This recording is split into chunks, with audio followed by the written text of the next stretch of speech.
আসসালামু আলাইকুম আমার প্রিয় ভাই ও বোনেরা, সবাই কেমন আছো? আমি নিপাইস লাইফ স্টোরি থেকে বলছি। আলহামদুলিল্লাহ আমিও ভালো আছি। আমার রুম দেখে ভাবছো এরকম বেহাল অবস্থা কেন? তার তো যথেষ্ট পরিমাণ কারণ আছে। ছেলেকে দেখাচ্ছি তাই ছেলে লজ্জা পেয়ে গিয়েছে, তাই দেখো লুকিয়ে আছে। তাই ছেলেকে দেখাচ্ছি না, ছেলে খুবই লজ্জা পায়। আর এদিক দিয়ে দেখো আমি সব কিছু এলোমেলো করে রেখে দিয়েছি। আর আমার ক্যাবিনেটের ভিতরে অবস্থাটা দেখো, এগুলি কিসের দাগ কে কে বলতে পারবে? দেখি তো কে কে কেচ করতে পারো। যাই হোক, অনেকে আছে বুঝতে পারছো না, তারপরে তোমাদেরকে আমি বলে দিচ্ছি এইগুলি হচ্ছে তেলাপোকা। আমি মনে করি আমাদের ঢাকা শহরে আমরা যারা যারা বসবাস করি আমাদের প্রত্যেকের বাসায় এরকম পরিস্থিতি কিছু না কিছু হয়েছে। কারণ সোয়ারের লাইন থেকে প্রতিদিন রাতে তেলাপোকা বের হয়, বের হয়ে হয়ে আমাদের যে জিনিসগুলি থাকে সব একদম নষ্ট করে ফেলছে। আর আমি যে বাসাটার মধ্যে থাকি এটা হচ্ছে সেই 99-এ বাসা করা, অনেক আগে, অনেক পুরনো বাসা। আর সেই পুরানো বাসা বিথায় কিন্তু মূলত আরও একই অবস্থা। আমি কিছুদিন পর পর ওষুধ দিয়ে এগুলিকে মেরে ফেলি, তারপরে দেখো এরকম অবস্থা হয়ে আছে। এখানে কিছু জিনিস ছিল কয়েক মাস যাবৎ হাত দেওয়া হয়নি, তাতে এই অবস্থা হয়ে আছে। মানে প্রতি মাসে মাসে যদি আমি জিনিসগুলি ঝাড়ফুঁক না করে তাহলে এই অবস্থা হয়ে যায়। তো একটা মানুষের ধৈর্য শক্তি কতক্ষণ হয়? ছেলে মেয়ে স্কুলে নেওয়া যাওয়া, সংসারে কাজ, এটা সেটা করে তারপর কি আর ভালো লাগে এই এক মাস পর পর পুরো রুমে সব কিছু বের করে এইভাবে ঝাড়াঝাড়ি করতে? তোমরাই বলো তো বন্ধুরা। তারপরে যতটুকু সম্ভব চেষ্টা করে যাই। তো আজকে আমি সব কিছু একদম নামিয়ে নিয়েছি, একে একে সব কিছু পরিষ্কার করে নিয়েছি।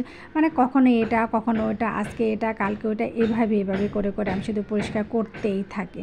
তারপরও একই অবস্থা। আর যদি পরিষ্কার না করতাম তাহলে যেন কী হতো আল্লাহ জানে।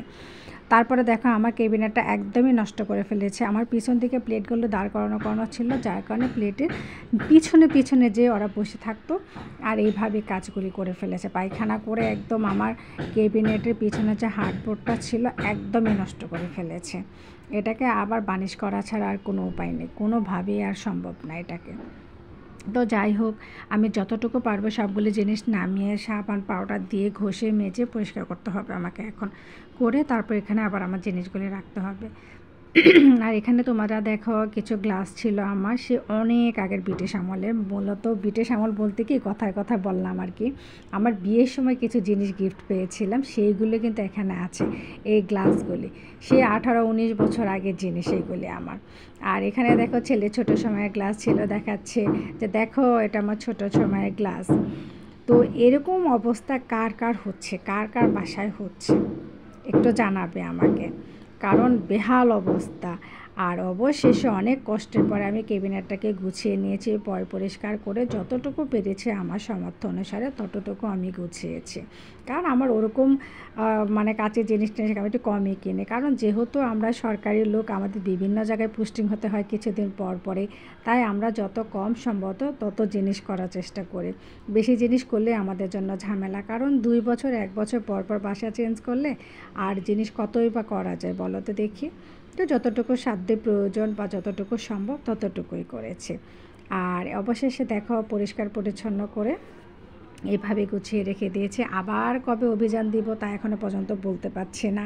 তোমরা সবাই দোয়া করো যেন আমার সেই শক্তিটা আল্লাহ আবার দেয়, যেন আমি আবার এটাকে পরিষ্কার করতে পারি, ঘষা মাজা করতে পারি। কারণ আমি জানি আবার